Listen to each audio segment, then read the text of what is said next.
ఓసారి నాతోని సై అంటెరో దాసోహమవుతాను నూరేళ్ళు రో ఇక తన కాళ్ళకే పసుపవుతాను రో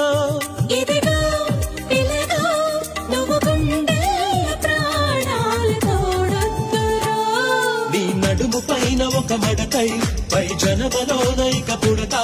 అని చెలిమి చేరి మొర పెడితే తెగ పులుకులొలికి ఆశలక మీసాలు గుచ్చాకుండా ఒసె బామా